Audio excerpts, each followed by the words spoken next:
Assalamualaikum warahmatullahi wabarakatuh. Berjumpa lagi dengan saya Febri Praska. Pada kesempatan kali ini saya akan membahas tentang regresi linear sederhana, uji regresi menggunakan aplikasi SPSS. Oke, sebelum saya melanjutkan video ini, silakan untuk subscribe dulu, like dan share video ini kepada teman-teman kalian yang sedang melaksanakan skripsi. Oke, pengertian awal dari regresi ini adalah suatu metode analisis statistik yang digunakan untuk melihat pengaruh antara dua variabel atau lebih. Hubungan variabel biasanya bersifat fungsional yang diwujudkan dalam model matematis, yaitu biasanya Y sama dengan A plus BX, di mana Y adalah variabel Y atau dependent, A adalah konstanta, B adalah koefisien regresi atau slope, X adalah variabel X atau independen. Nah, syarat uji regresi linear ada 4, yaitu valid, reliable, normal, dan linear. Kemudian contoh regresi dalam kehidupan sehari-hari,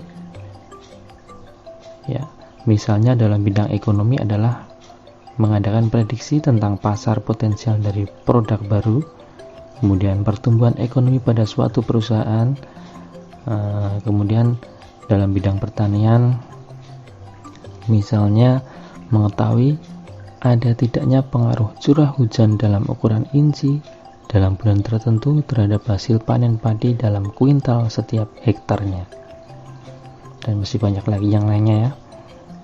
Oke.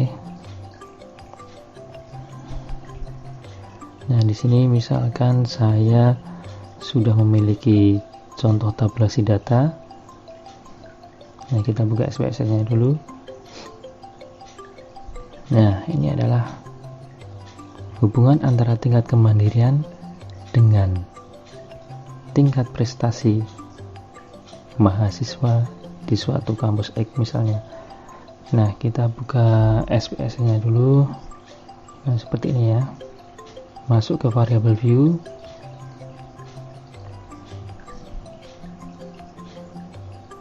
Oke. Nah, contoh kasusnya tadi di Excel, saya pindah di Word.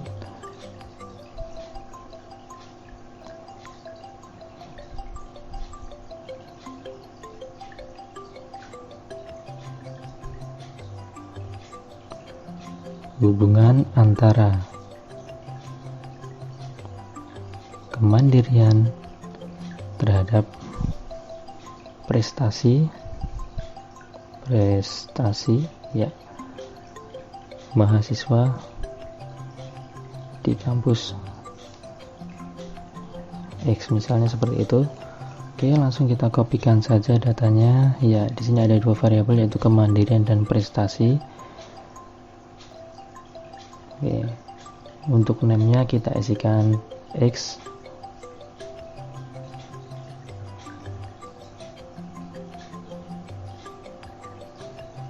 Nah, sudah, kita ketikkan X dan Y. Seperti biasa, untuk desimalnya kita rubah menjadi 0 karena tidak ada angka yang desimal di sini.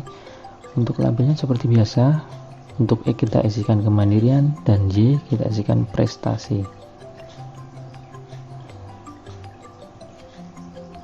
Nah, kita kopikan saja. Di sini ada 16 responden.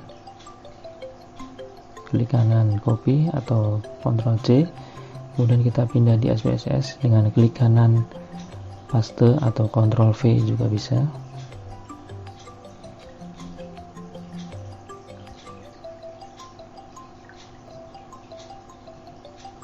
Nah, setelah terisikan 16 data tadi, kita klik analyze, kemudian regression linear.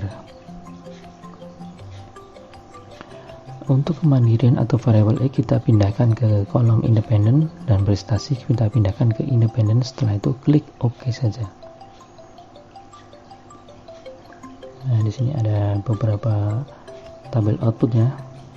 Ada model summary, ANOVA, dan koefisien. Nah, bisa kita lihat jelas untuk signifikansinya kurang dari 0,05 atau 0,000. Nah, langsung saya pindahkan ke Word-nya. Nah, yang pertama adalah membuat persamaan regresinya, yaitu Y sama dengan A plus BX. Nah, yang kita lihat adalah pada tabel koefisien. Di sini sudah saya lingkari. Nah, ini ya.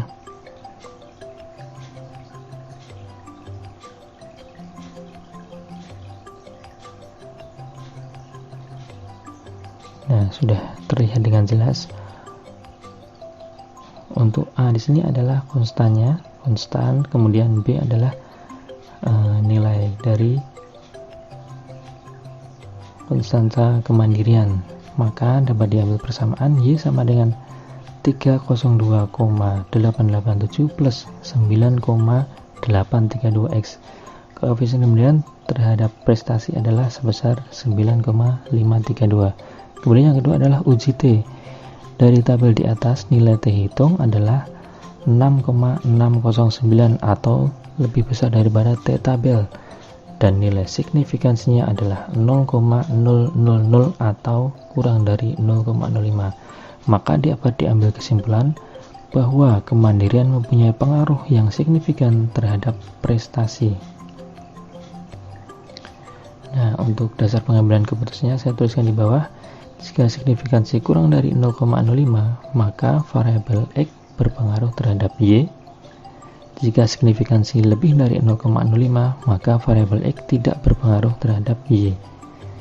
Untuk nilai T-nya, T hitung lebih besar daripada T tabel, artinya variabel X berpengaruh terhadap Y. Sebaliknya, apabila T hitung kurang dari T tabel, artinya variabel X tidak berpengaruh terhadap Y. Yang ketiga adalah uji beta. Sini sudah saya lingkari juga. Dan nilai betanya sebesar 0,870. Kesimpulannya, kemandirian atau variabel X mempunyai pengaruh terhadap prestasi atau variabel Y. Ini mudah saya kira ya. Oke, untuk selanjutnya adalah uji F. Nah, kita naikkan dulu.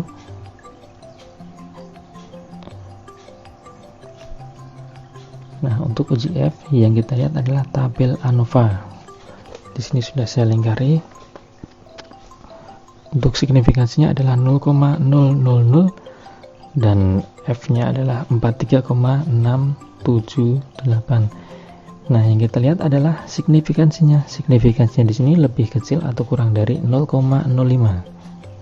Nah, sudah jelas ya, maka mempunyai pengaruh terhadap prestasi. Kemudian terakhir adalah nilai R-square pada tabel model summary. Untuk nilai R-square-nya adalah 0,757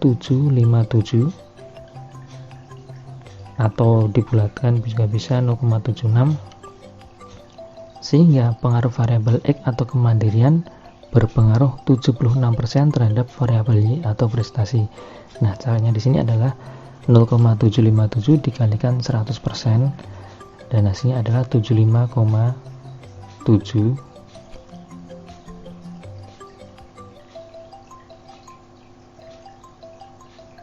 Nah, dapat diambil kesimpulan di sini pada uji regresi yang kita ambil adalah 5 indikasi. Yang pertama adalah membuat persamaan regresi linearnya, kemudian yang kedua adalah uji T, kemudian yang ketiga uji beta, kemudian yang keempat adalah uji F, dan yang terakhir adalah uji R-square. Nah, sampai sini dulu. Kalau belum jelas silahkan diulangi videonya ini. Oke, sekian dari saya. Wassalamualaikum warahmatullahi wabarakatuh.